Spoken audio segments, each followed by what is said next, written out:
Shalom jemaat Tuhan, selamat pagi buat kita semuanya. Pada pagi hari ini kita akan menyembah Tuhan. Untuk itu mari siapkan hatimu, mari siapkan kehidupanmu. Kita menyatakan bahwa Dia adalah Allah yang kudus. Dia adalah Allah yang sangat suci. Terima kasih Tuhan.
Hampiri tahtanya yang kudus. Datang Tuhan dalam hadirat-Mu, perhiaskan kekudusan. Seluruh surga sujud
nyatakan lebih lagi Tuhan. Amin. Kau Allah yang kudus,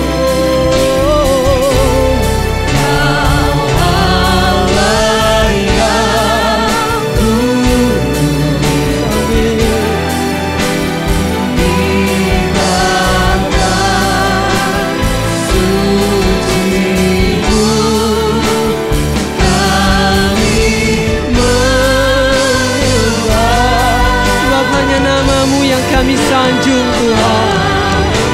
Haleluya Yesus. Kuasa-Mu nyata sempurna. Kami puja Engkau Raja mulia. Kami puja Engkau Tuhan. Kami puja Engkau Raja mulia. Kami puja Engkau. Kami puja Engkau Raja mulia. Kami sembah Engkau. Haleluya. Kau kami puja, Engkau kami sembah Tuhan. Sebab Engkau Allah yang kudus, sebab Engkau Allah yang kudus Tuhan. Oh haleluya. Yesus, Kau pujian syukur kami Tuhan. Hanya layak bagimu, hanya layak untukmu Tuhan. Haleluya. Engkau kudus Tuhan, Engkau suci, sebab Engkaulah Raja kami yang menebus hidup kami Tuhan. Kami nyatakan Engkau kudus pada pagi hari ini ya Tuhan. Hanya Engkau Allah yang benar. Engkau juru selamat kami yang telah menyelamatkan kami, melepaskan kami dari setiap belenggu dosa Tuhan. Kami bersyukur buat setiap kasih-Mu ya Tuhan, buat setiap kemurahan-Mu yang melimpah atas hidup kami. Pada pagi hari ini Tuhan, kami akan lebih lagi memuji Tuhan. Kami akan bersorak-sorai untuk Tuhan. Kami akan memuliakan Tuhan. Bila hadirat Tuhan nyata atas tempat ini Tuhan, menjamah kami setiap pribadi demi pribadi. Terima kasih Tuhan. Kami serahkan ibadah kami ke dalam tangan-Mu di dalam nama Tuhan Yesus Kristus. Kami berdoa mengucap syukur. Haleluya. Amin. Shalom jemaat Tuhan. Kita mau bersyukur pada pagi hari ini karena kita punya Raja yang luar biasa, yaitu Yesus Tuhan. Amin. Terpujilah Engkau Tuhan.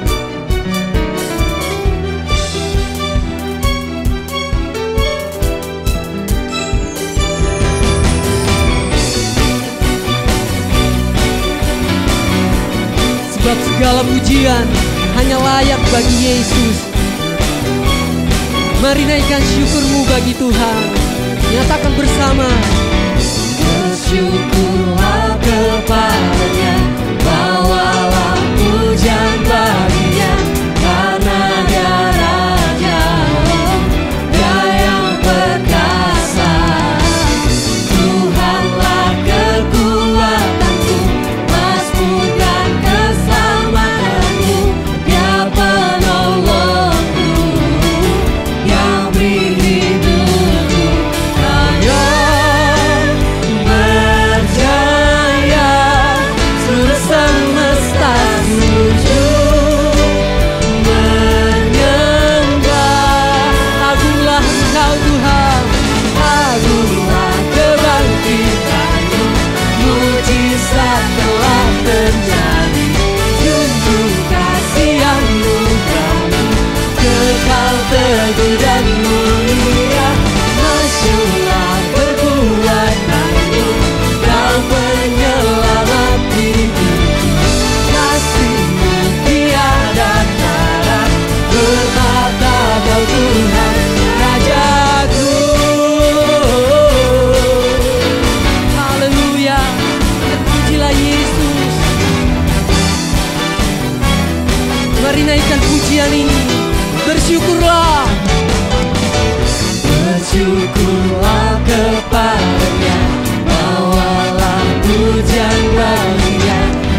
atas seluruh bumi. Haleluya.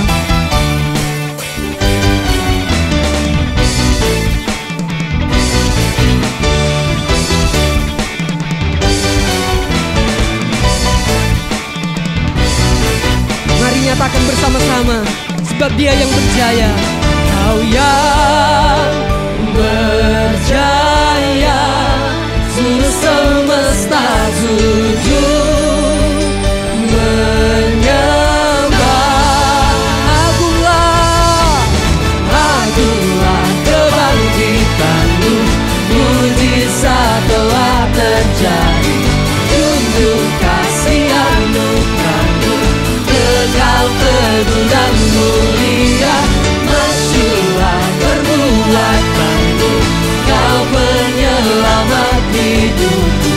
Kasih-Mu tiada tara, bertata Kau Tuhan Rajaku. Kau yang bertahta, Kau yang berkuasa Tuhan.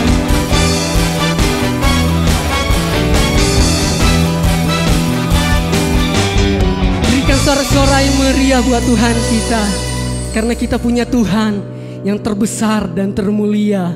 Amin. Kau terbesar dan mulia, ajaib semua perbuatan-Mu. Benar, Dia yang terbesar. Kau terbesar dan mulia, biarlah semua memuji-Mu.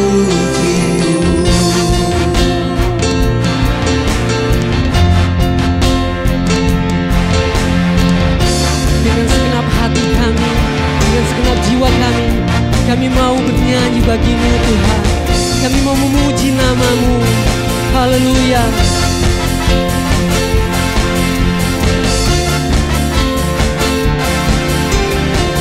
Mari kita nyatakan bersama-sama.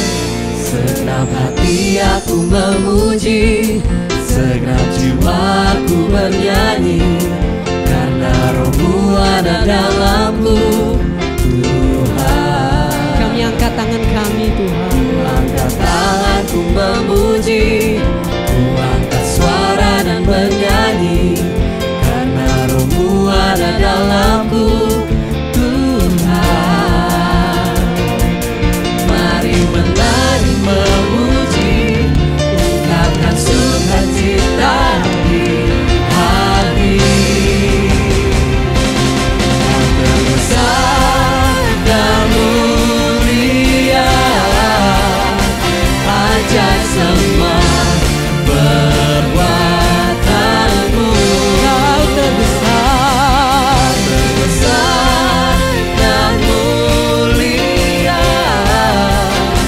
biarlah semua memuji-Mu. biarlah semua memuji nama-Mu Tuhan.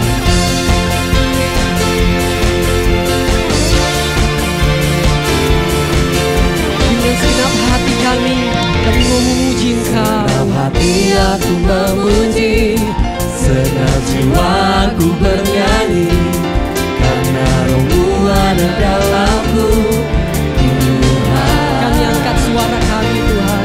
Kami angkat tangan kami memuji nama-Mu. Memuji, angkat suara dan bernyanyi, karena Roh-Mu ada dalamku, Tuhan. Mari menari buat Tuhan saudara. Mari menari memuji, ungkapkan sukacita di hati. Kau terbesar dan mulia, ajaib semua perbuatan-Mu. Kau terbesar, Besar dan mulia, biarlah semua memuji-Mu.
Tuhan.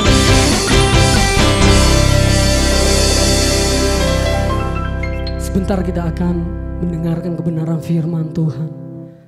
Dengan segenap hati kita mau nyatakan bahwa Dia Allah yang benar-benar setia dalam kehidupan kita. Sungguh besar Engkau Tuhan, perbuatan-Mu ajaib, janji-Mu selalu nyata dalam hidup kami. Haleluya.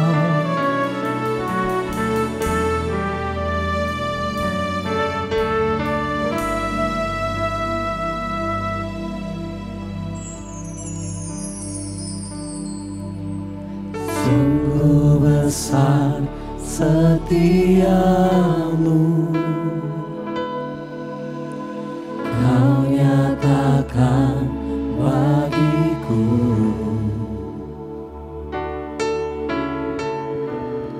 Kau Bapa yang selalu mengerti isi hatiku.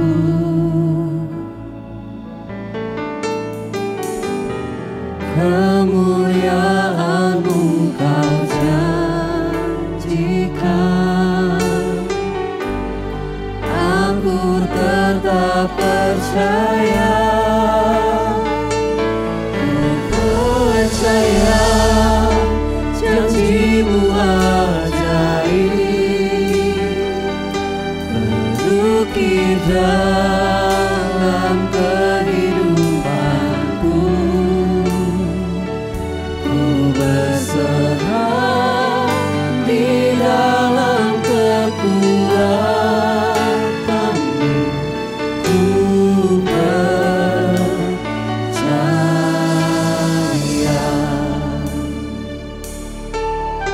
Sebab sungguh besar kasih setia-Mu Tuhan.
janji setiamu. Karena kami tahu Tuhan, janjimu selalu terbukti dalam hidup kami. Janjimu selalu tergenapi dalam kehidupan kami. Terima kasih buat setiap kasih setiamu yang kau berikan bagi kami pada pagi hari ini Tuhan. Bapa yang baik, pagi hari ini kami mau fokus mendengarkan kebenaran firman Tuhan. Bila firman-Mu Tuhan yang tertanam di hati kami boleh mengubahkan kami, sehingga kami menjadi pribadi yang berkenan di hadapan-Mu. Terima kasih Tuhan, kami serahkan kehidupan kami dan segala sesuatunya ke dalam tangan-Mu. Di dalam nama Tuhan Yesus Kristus kami berdoa dan mengucap syukur. Haleluya. Amin. Shalom. Salam sejahtera dalam kasih Tuhan Yesus Kristus.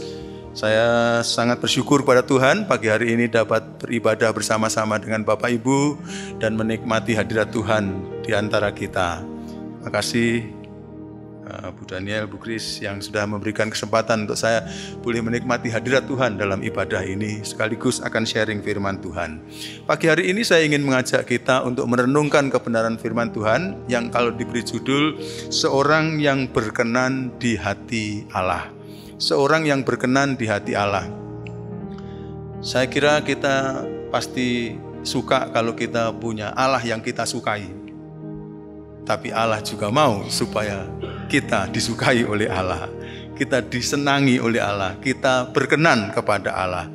Dan yang akan kita pelajari pagi hari ini sebenarnya adalah seorang yang sebenarnya dia tidak mendapatkan berkat besar itu. Tetapi oleh karena orang yang sebenarnya dimaksudkan untuk mendapat berkat besar, akhirnya dia hatinya, hidupnya tidak lagi berkenan kepada Allah, maka akhirnya cadangan ini boleh dibilang orang yang sebenarnya tidak dimaksudkan, justru dia mendapat berkat yang sangat besar. Dan saudara-saudara pasti mungkin sudah mulai memikir bahwa orang itu adalah Daud. Di dalam 1 Samuel pasal 13 ayat 13 sampai 14, di sana firman Tuhan disampaikan kepada kita sekalian.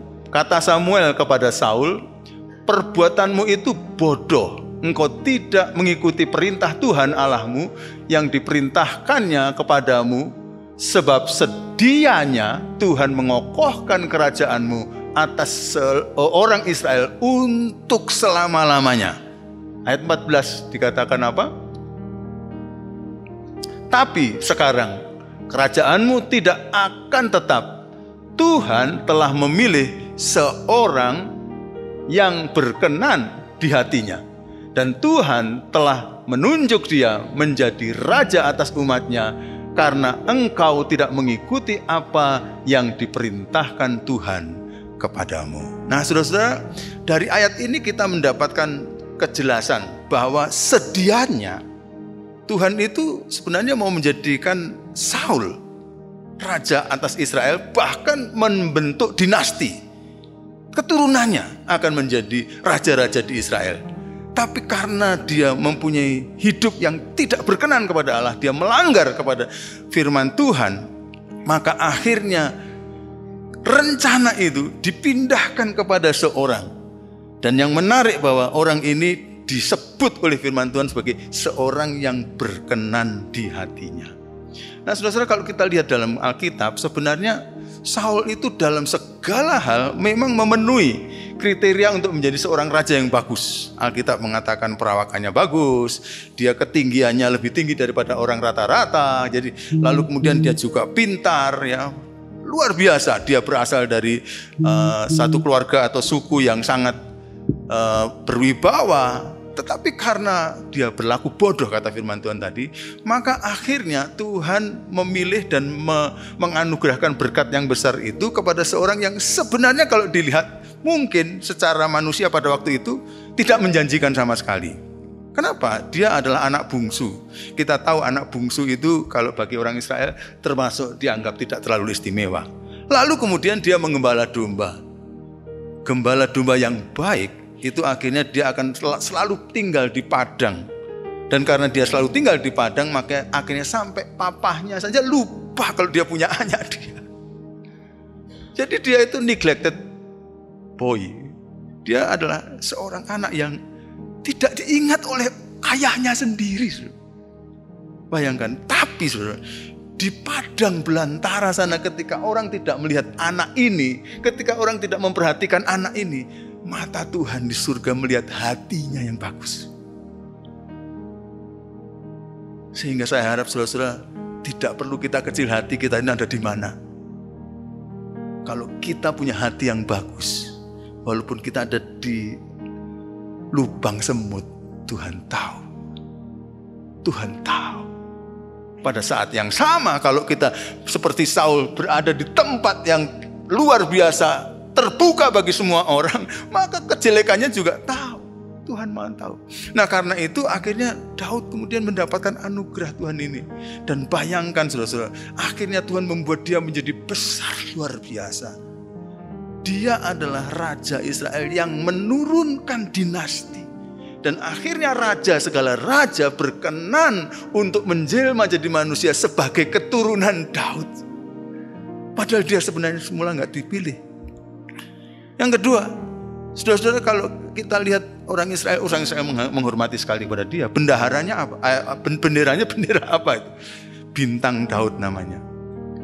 Ada 3 agama monoteisme di dunia ini yang menganggap orang ini adalah orang yang hatinya baik. Islam, Kristen, Yahudi. Kalau diurutkan barangkali Yahudi, Kristen, Islam. Luar biasa. Siapa yang gak kenal Daud? Sampai sekarang namanya masih disebut. Namanya masih dipertahankan oleh bangsa yang khusus itu.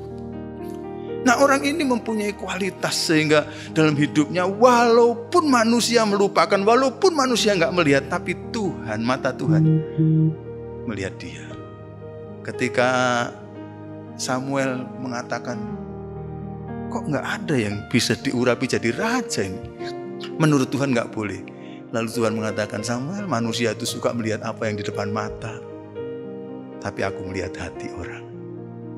Coba kita selidiki hati orang ini. Dan jangan-jangan kita bisa berkaca, apakah saya bisa mendaftar sebagai orang yang semacam ini. Kita akan lihat beberapa saja ya dari contoh-contoh kehidupan Daud yang barangkali menunjukkan bahwa dia seorang yang berkenan di hati Allah. Yang pertama-tama saya mau mengajukan ini, bahwa dia selalu berkonsultasi dengan Tuhan. Ya, tragedi adalah tragedinya Saul. Dia adalah seorang yang selalu berkonsultasi dengan Tuhan. Kita tahu Daud berperang melawan Goliat karena tidak ada tentara Israel yang berani, dan si gembala kecil yang sebenarnya tidak punya senjata ini dan tidak punya perawakan tentara sama sekali, justru dia yang bisa menumbangkan Goliat itu. Lalu ketika dia menumbangkan Goliat, kita tahu ceritanya bahwa orang-orang Israel akhirnya bersorak-sorak, dan sorak-soraknya mengatakan kalau Saul dapat mengalahkan beribu-ribu saja, kalau Daud bisa mengalahkan berlaksa-laksa puluhan ratusan ribu.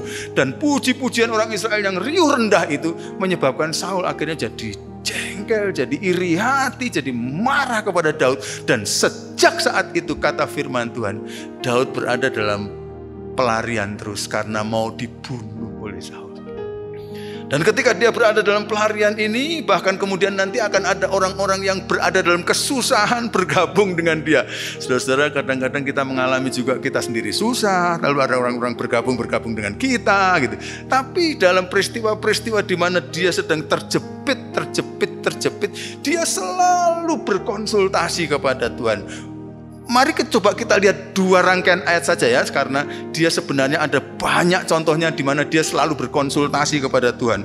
Kalau kita melihat di dalam ayat yang ditulis dalam 1 Samuel 23 ayat 9 sampai ayat 13a, dikatakan di sana, ketika diketahui Daud bahwa Saul berniat jahat terhadap dia, maka berkatalah ia kepada Imam Abiatar yang sedang menjadi imam pada waktu itu, bawalah efod itu kemari. Efod adalah alat untuk mengetahui kehendak Tuhan, ya atau tidak, kira-kira begitu ya.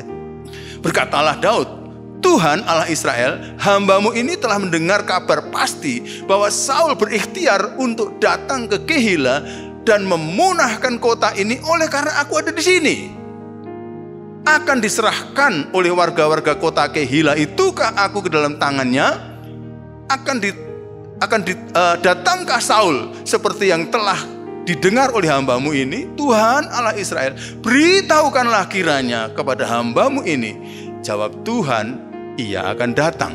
Nah saudara-saudara, jadi dia selalu bertanya kepada Tuhan. Dan kemudian dia akan datang. Dan kemudian bertanyalah Daud, akan diserahkan oleh warga-warga kota Keila itukah aku dengan orang-orangku ke dalam tangannya Saul? Firman Tuhan, ya akan diserahkan. Lalu bersiaplah Daud dan orang-orangnya itu kira-kira berapa saudara? 600 orang yang bermasalah banyaknya. Mereka keluar dari Keila dan pergi kemana saja mereka dapat pergi supaya bisa selamat. Nah, peristiwa yang kedua ada dalam teks yang berikutnya, yaitu dalam pasal 30 ayat 8-9. Kemudian bertanyalah Daud juga kepada Tuhan. Katanya, haruskah aku mengejar gerombolan itu Tuhan?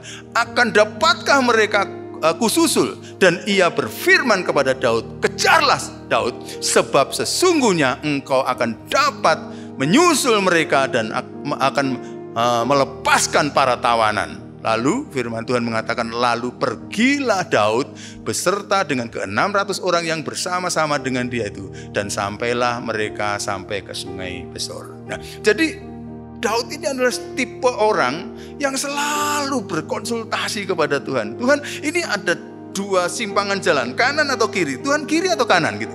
Lalu Tuhan bilang kiri, dia ikut kiri. Tuhan, ini simpang tiga ini. Mana Tuhan? Kanan, tengah atau kiri gitu. Tuhan, ini nanjak dan satu turun. Ini turun. Dia selalu berkonsultasi kepada Tuhan. Saya percaya bahwa Tuhan senang dengan anak-anaknya, hamba-hambanya yang seperti ini. Kenapa? Karena kita ini kan tidak maha tahu. Sedangkan Tuhan kita maha tahu. Jadi tempat konsultasi yang paling bagus adalah Dia yang maha tahu. Sehingga dengan demikian kita akan mendapatkan berkat dari kemahatauannya itu. Kadang-kadang anak-anak Tuhan harus mengalami tragedi. Kadang-kadang anak Tuhan harus mengalami kesedihan. Gara-gara tidak berkonsultasi lebih dahulu kepada Tuhan. Saya pernah mengalami dalam pengalaman-pengalaman kehidupan. Seolah-olah hikmat saya sudah rasa cukup. Lalu membuat keputusan lalu akhirnya keliru dan akhirnya menyesal. Tapi pada saat yang sama kami coba berusaha, saya dan Bu Esther coba bahkan dengan anak-anak. Hari ini saya ditemani Bagus karena setelah dari sini nanti saya akan bertugas di Surabaya supaya ada temannya. Bu Esther sedang ada di Bali. Kami coba bertanya kepada Tuhan. Dan dengan bertanya kepada Tuhan, rupanya ada berkat-berkat yang kami terima. Waktu Ayu dulu mau melanjutkan ke Fakultas Kedokteran, kami ada dua persimpangan. Dia kuliah di UGM Jogja atau di Bali Udayana. Dan dalam percakapan kami, saya dengan Ayu bahkan dengan Bu Esther juga, saya terutama mengatakan UGM gitu. Lalu kemudian ya sudah keputusan. Lalu tinggal beberapa waktu Ayu harus mengisi formulir. Dan waktu mengisi formulir online, tahu-tahu saja Bu Esther mengatakan, aduh tunggu dulu, jangan diisi dulu. Sebab dalam doa-doa Mama kok merasa Ayu mesti ke Bali ya. Ayu marah. Karena semuanya sudah didiskusikan, semua sudah didoakan. Tapi Bu Esther mengatakan begitu. Lalu saya mengatakan, saya menengahi dan katakan, oke, kita doa lagi. Doa lagi, ternyata dalam waktu kira-kira 2 minggu, Ayu merasa bahwa, oh boleh Ma, boleh. Lalu akhirnya formulir diisi dan masuk ke Udayana. Dia diterima pada bulan Juli 2013, dia masuk di Udayana tanpa mengetahui bahwa pada bulan Oktober 2013 saya dan Bu Esther diminta untuk ditugaskan di Bali. Saya dulu pikirkan itu mengenai mengunjungi Ayu tiap bulan sekali. Nah kalau Ayu diterima di Jogja, lalu saya dan Bu Esther harus pelayanan ke Bali, kan berarti kami harus cari waktu lain lagi untuk ketemu dengan Ayu. Akhirnya bisa sambil menyelam minum air. Kami janjikan kepada teman-teman di Bali, 1 bulan sekali kami bisa melayani kalian. Pak Gadut di minggu yang lain, Bu Esther di minggu yang lain. Dan dengan itu masing-masing kami, saya dan Bu Esther dapat jatah sebulan sekali mengunjungi Ayu. Gratis, saudara. Luar biasa. Sampai dia tamat. Dan waktu dia sedang praktek juga, bagaimana dia bisa ditempatkan di kota baru, ya itu sesuatu yang luar biasa. Karena di situ ada mamahnya dari jemaat kami, bahkan istri dari diaken kami yang sedang bersendirian, papa dan mama itu kesepian karena anaknya semua di Bali gitu. Jadi Ayu di sana ditampung seperti anaknya sendiri. Luar biasa. Bagus ini juga diberkati Tuhan. Saya memang melihat karunia Tuhan ada padanya dengan proses belajar sejak SD itu memang. Tapi Bagus ada di sini, mau saya puji nanti dia sombong ya. Dia selalu pintar, saudara. Ya, sampai di Unbra itu dia di hampir 4,0 IP-nya dan menjadi juara. Lalu kemudian pikir-pikir mau bagaimana, kita doa. Wah, rupanya dia diterima di Telkom ya. Dari berapa pendaftar?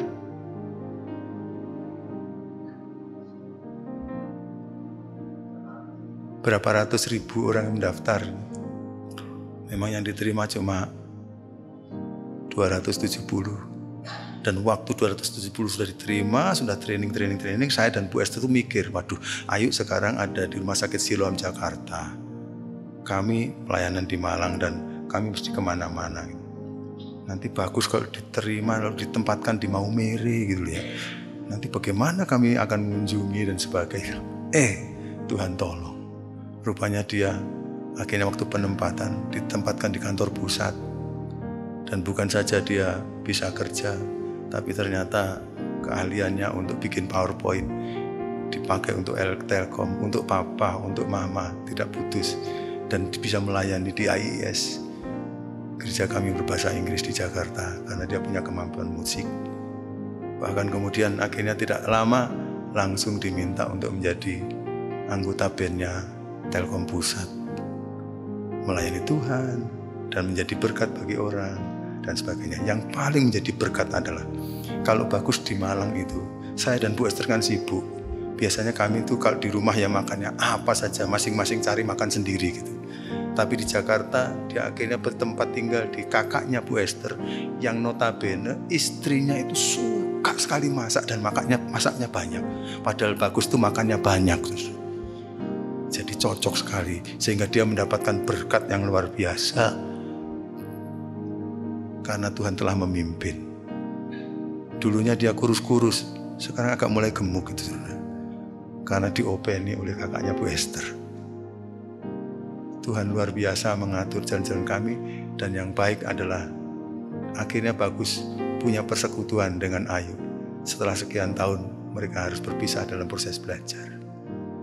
Hal-hal yang ditolong oleh Tuhan bagi kami untuk sementara kami nikmati. Kami tidak tahu apa next, tapi kamu mau coba belajar untuk berkonsultasi terus kepada Tuhan karena Tuhan Maha Tahu. Amin, amin. Yang kedua, saudara, sifat orang yang berkenan kepada Allah ini bagus karena walaupun dia tidak sempurna, tapi dia lembut hatinya. Di Mazmur 51 dia menulis satu mazmur yang menunjukkan betapa penyesalannya yang luar biasa atas kesalahannya yang sangat besar ketika dia berusaha untuk mendapatkan Batsheba istri Uria dengan cara membunuh Uria dengan jahat di medan peperangan. Dan bagusnya ketika dia diingatkan oleh Nabi Tuhan. Ada orang-orang yang biasanya pada posisi-posisi tertentu itu, kalau diingatkan itu sulit. Apalagi kalau itu mempermalukan dia di hadapan umum. Dia sudah menjadi raja dan kemarin-kemarin dia coba tutupi itu cacatnya itu bahwa dia yang membunuh tentara yang namanya Uria dan dia yang berselingkuh dengan Batsheba. Saya bayangkan bahkan pada waktu Uria meninggal dunia itu, saya suka bayangkan Daud barangkali kirim karangan bunga yang besar sekali, ukuran 100 kali 400 gitu meter gitu ya, dengan mengatakan turut berduka cita. Mungkin rakyat mengatakan, waduh betapa luar biasanya raja kita ini, orang yang sangat perhatian. Tapi surga katakan jelek. Dan pada waktu diingatkan, dia tidak keras hati, tapi dia lembut hatinya. Ini bedanya kualitas Daud dengan Saul. Saul sebenarnya juga boleh, tapi dia suka mengeraskan hati kalau diingatkan. Dari murid-murid Tuhan Yesus itu ada 2 orang yang saya perhatikan. Yang satu itu bolak-balik salah. Namanya Petrus. Yang satu tidak sering dicatat salah. Yang namanya Yudas. Tapi yang Petrus yang bolak-balik salah ini, tiap kali diperingatkan oleh Tuhan, dia mau tobat. Repotnya si Yudas ini, kalau diingatkan oleh Tuhan, seolah-olah dia tidak merasa bahwa itu untuk dia. Sampai yang terakhir, siapa yang mencelupkan ini nanti roti bersama-sama dengan aku? Orang itu yang mestinya di situ itu peringatan terakhir. Tapi dia terus keraskan hatinya. Saudara-saudara, kita semua tahu bahwa tidak ada satu manusia pun yang sempurna. Karena itu kita pengen jadi manusia sempurna itu ya bagus, tapi tidak akan sempurna.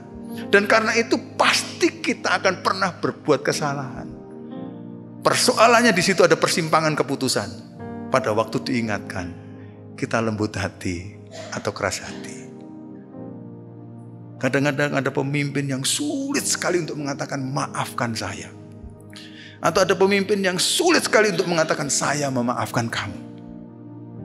Tetapi Daud, bahkan ketika dia harus minta maaf, akhirnya dia diketahui oleh seluruh rakyatnya bahwa ternyata dia punya perbuatan yang busuk sekali. Tapi Daud pemilih, lebih baik aku clear di hadapan Tuhan daripada kelihatannya aku clear di hadapan manusia, tapi tidak clear di hadapan Tuhan. Walaupun tidak sempurna, lembut hatinya. Beberapa waktu yang lalu saya membaca satu buku yang berbicara tentang moral intelligence. Dalam buku itu dikisahkan, diselidikilah sekitar 2000 pemimpin-pemimpin puncak di dunia ini. Raja, presiden, perdana menteri, lalu kemudian rektor-rektor, lalu kemudian pemilik bisnis besar-besar, lalu kemudian pemimpin olahraga, militer, pokoknya orang-orang hebat-hebat, 2000. Dan diselidiki mengapa mereka menjadi orang berhasil. Lalu mulai dimunculkanlah apa yang paling tinggi dalam kebanyakan orang-orang ini. Nomor 1, rupanya orang-orang itu adalah orang-orang yang berintegritas. Ya katakan ya, tidak katakan tidak. Nomor 2, mereka adalah orang-orang yang bertanggung jawab, dan kalau diserai tugas mesti dibereskan. Bahwa dia nggak beres, nanti dia ngomong, tapi dia usaha untuk membereskan. Jadi ada tanggung jawab. Nomor 3 saya lupa, saudara. Agak lama saya teman. Tapi yang nomor 4 menjadi terkesan buat saya. Karena ternyata pemimpin-pemimpin besar-besar yang sukses pada tahun itu ketika diselidiki itu adalah semuanya atau mayoritas mempunyai sifat yang nomor 4 ini, yaitu suka minta maaf dan suka mengampuni. Mengapa kita mempunyai hati yang lembut itu penting? Karena Allah kita adalah Allah yang rahimi dan rahmani. Dia pengasih dan penyayang. Sayang kalau kita mengeraskan hati, pengasih dan penyayangnya itu tidak menjadi berkat bagi kita. Tetapi kalau kita lembut hatinya, ada samudra pengampunan ada pada dia. Lebih baik kita bersihkan hidup kita selalu bersama dengan dia dalam kelembutan hati kita. Dan dengan demikian maka dari waktu ke waktu ke waktu kita akan hidup di hadapannya berkenan kepadanya. Pertama, dia selalu berkonsultasi kepada Tuhan. Yang kedua, walaupun tidak sempurna, tetapi dia lembut hatinya. Ada yang ketiga, saudara. Yang ketiga itu tidak terus-menerus stres, walaupun selalu atau sering depres. Daud ini orang yang menurut saya kasihan juga ya. Pada waktu masih boy, dia harus menjadi gembala. Kakak-kakaknya nggak menggembalakan. Saudara tahu gembala di tanah Palestina sana, gara-gara rumput tidak ada di mana-mana, maka kadang-kadang dia harus bermalam-malam nginep di suatu tempat hanya dengan domba-domba saja. Makanya orang-orang gembala Palestina itu kadang-kadang kalau sudah menjadi gembala yang sejati, mereka sampai merasa dirinya itu lebih menjadi bagian dari domba-domba daripada manusia. Saking akrabnya dengan domba-dombanya, Daud suruh jadi gembala. Lalu kemudian waktu dia mulai muncul, ya, lalu berjuang bagi negaranya, sebenarnya bagi nama Allah. Lalu waktu berhasil, Saul iri, mencari nyawanya untuk dihabisi. Terus dicari terus oleh Saul sampai Saul mati, baru dia lepas. Lalu dia jadi raja. Waktu menjadi raja, anak kandungnya sendiri. Ini yang paling berat sebenarnya. Absalom mau minta tahta. Nah, Daud itu orangnya lembut loh, saudara. Sebenarnya kalau bagi Daud kan, kamu minta tahta ya ambil aja lah gitu. Bagi Daud gak terlalu persoalan. Cuma Tuhan berkenan dia masih harus menduduki tahta Israel. Nah, ini persoalan anak kandung dengan Tuhan. Kebetulan anak kandungnya tidak sesuai dengan kehendak Tuhan. Ini berat. Berat. Sampai stres berat dia. Dan bahkan ketika mulai Absalom bergerak, Daud rupanya merasa bahwa waduh, Absalom juga mulai banyak pengikut nih. Mungkin kita baca ya, Mazmur pasal 3. Ketika dia mengalami stres yang luar biasa itu. Mazmur pasal 3. Mazmur Daud ketika ia lari dari Absalom anaknya. Kenapa dia lari? Ya karena yang harus dimusuhi anaknya sendiri. Lebih baik daripada saya membunuh anak saya lari sajalah gitu. Padahal kemarin dia dikejar-kejar Saul yang punya kuasa. Nah, sekarang dia punya kuasa. Saya gampang sekali untuk membereskan Absalom. Tapi orang ini memang luar biasa. Dia tidak mau mendahului Tuhan. Sampai dia yang lari justru. Ya Tuhan, betapa banyaknya lawanku. Nah, orang kalau stres biasanya gitu. Ya, yang jadi lawannya 1 orang didukung 100 orang katanya banyak. Sebenarnya menurut hitungan sejarah yang pro kepada Daud itu masih lebih banyak. Tapi biasanya orang kalau stres begitu, ya kan?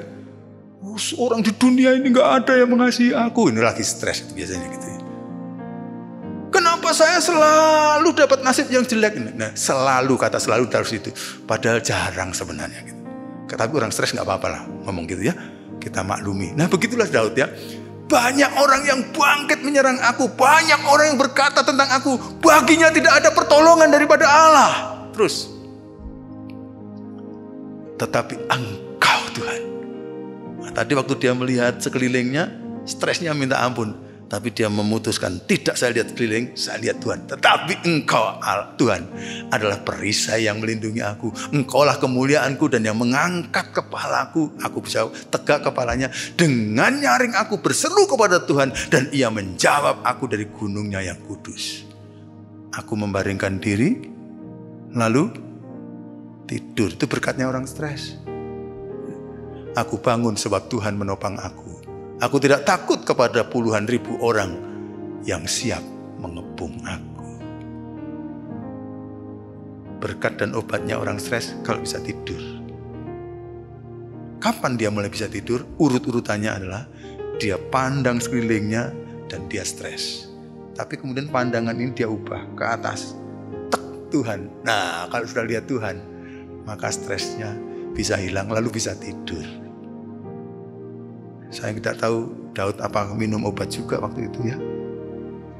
Tapi Daud bisa tidur setelah dia memandang kepada Tuhan. Walaupun hidupnya selalu dipres, dia tidak membiarkan dirinya stres. Dan orang yang tidak membiarkan dirinya stres, nanti akhirnya bisa melayani orang lain. Tapi kalau dia selalu membiarkan dirinya stres, gak kober dia melayani orang lain.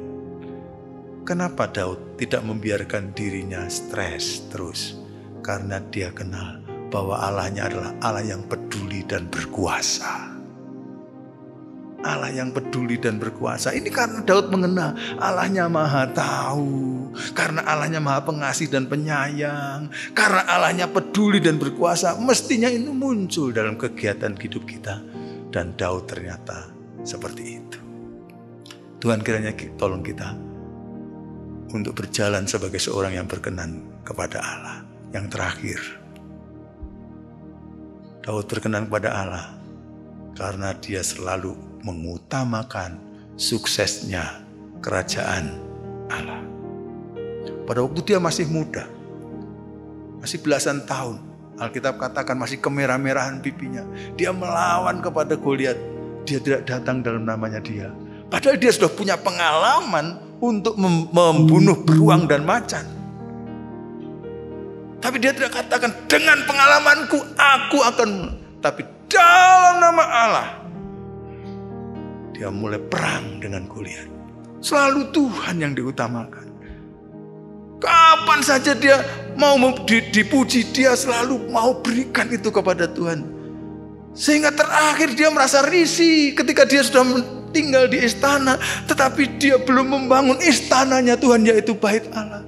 Lalu dia memohon, Tuhan izinkan saya membangun bait-Mu.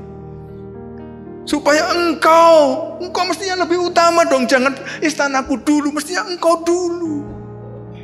Tapi Tuhan katakan, Daud, tanganmu terlalu banyak berlumuran darah. Aku tidak menghendaki engkau akan membangun bait-Ku. Tapi nanti anak kandungmu yang akan membangun. Perhatikan Daud. Apa yang dilakukan? Alkitab mencatat. Baiklah Tuhan, jika aku memang tidak berkenan untuk membangun ini, aku mau tetap kontribusi. Dia sediakan apa? Semua bahan yang diperlukan. Salomo memang mencari, tapi bahan-bahan dasarnya semua telah disiapkan oleh Daud. Karena bagi Daud, yang paling penting is not about me, but about God. Tidak peduli saya ini jadi apa. Tidak peduli nama bait Allah itu tidak pernah disebut nama bait Allah Daud. Padahal modalnya dari Daud. Ada orang-orang yang sekarang nyumbang gedung besar gitu. Karena dia nyumbang gedung besar, modalnya dari dia, minta supaya namanya dicantumkan. Daud itu punya hak besar, dinamakan bait Allah Daud. Tapi sejarah tidak pernah memberi nama bait Allah itu namanya Daud. Bait Allah Salomo. Dan bagi Daud, no problem. Karena sebenarnya bukan saya yang penting, tapi Allah dan kerajaannya. Hanya orang yang mencari dahulu kerajaan Allah dan kebenarannya, yang mengutamakan kerajaan Allah lebih daripada semua dalam dirinya, orang itu pasti berkenan kepada Allah. Waktu saya mempelajari ini, saya menaikkan doa, Tuhan tolong saya.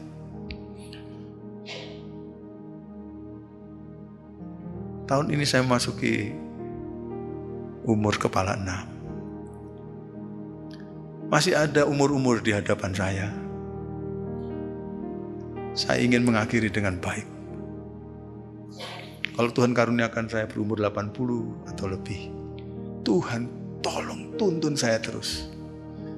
Karena bukan langkah pertama yang penting, tapi langkah yang terakhir. Moga-moga kalau hidup saya nanti ditulis, sekarang hidupnya Daud ditulis dan saya diberkati. Moga-moga kalau Tuhan terus pimpin saya, kalau hidup saya tadi ditulis, ada orang-orang yang diberkati di sana.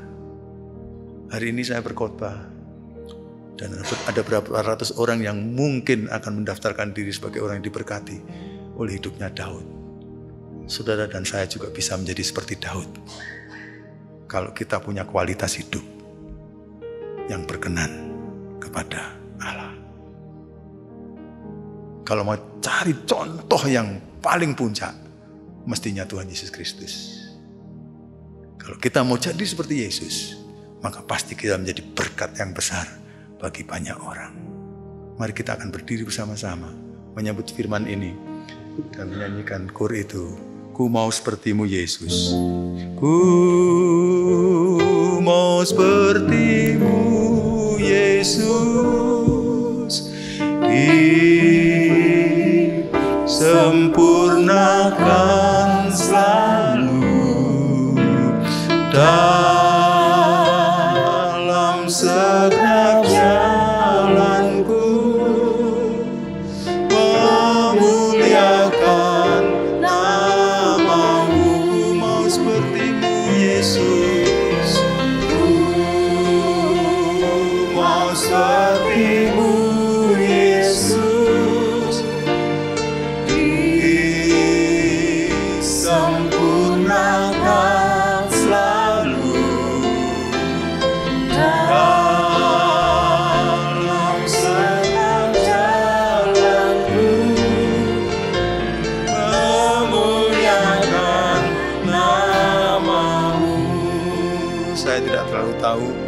pada waktu kita merenungkan kebenaran firman Tuhan tadi, bagian firman Tuhan mana yang berbicara kuat kepada kita.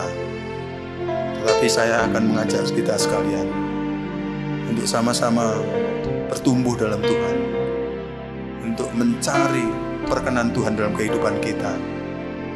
Karena kita sudah dikaruniai keselamatan dengan cuma-cuma. Tapi kehidupan setelah keselamatan itu perlu kita kerjakan bersama-sama dengan Roh Kudus, supaya hidup kita berkenan kepadanya.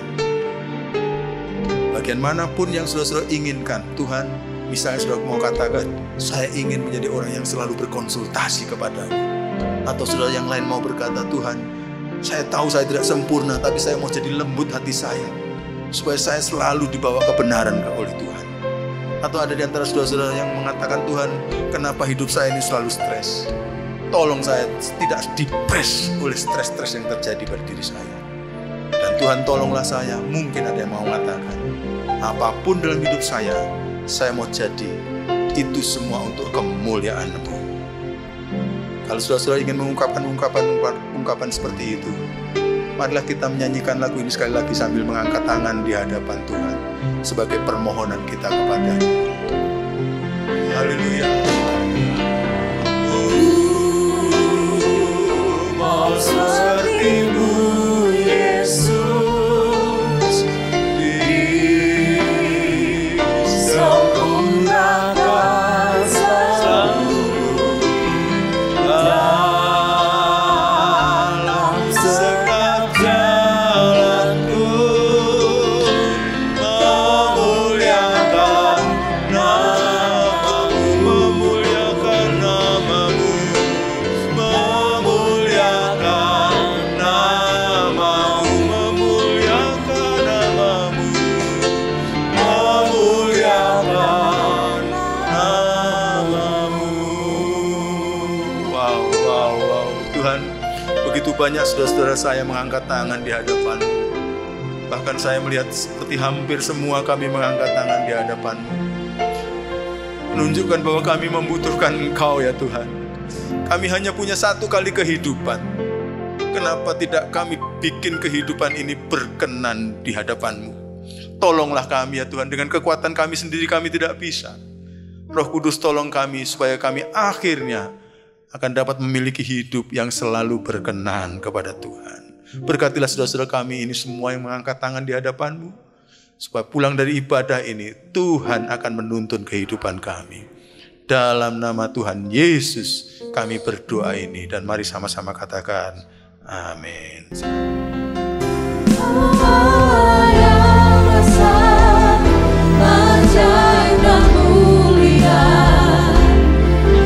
Yesus yang selalu membuatku terpesona, segala pujian bagi-Mu ya Tuhan. Hanya Kau yang layak ku anugerah, hanya Kau yang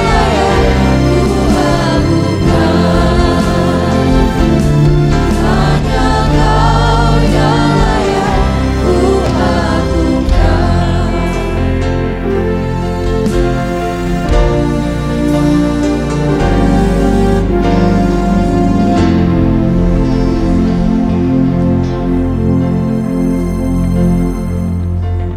Ya Tuhan, hadirat-Mu tetap menyertai mereka untuk memberkati setiap rumah tangga mereka, seluruh anggota keluarga mereka. Berkatilah usaha dan mata pencaharian umat-Mu. Berkatilah roti dan air mereka. Berkatilah umat-Mu ini dengan kekuatan dan kesehatan. Sesungguhnya Engkau sangat mengasihi umat-Mu. Seluruh umat-Mu ini ada di dalam telapak tangan-Mu, dan tak seorang pun dapat merampas mereka, domba-domba-Mu ini, dari dalam tangan-Mu. Hamba-Mu berdoa, bawalah seluruh sidang jemaatmu ini semakin hari semakin dekat kepadamu, semakin mengasihi Engkau ya Tuhan, sehingga mereka boleh tiba di puncak bukit kesucian-Mu dan memandang wajah-Mu yang indah. Kini sidang jemaat yang dikasihi Tuhan, Allah yang kekal adalah naungan-Mu, dan lengannya yang abadi menopang Engkau. Tuhan memberkati Engkau dan melindungi Engkau.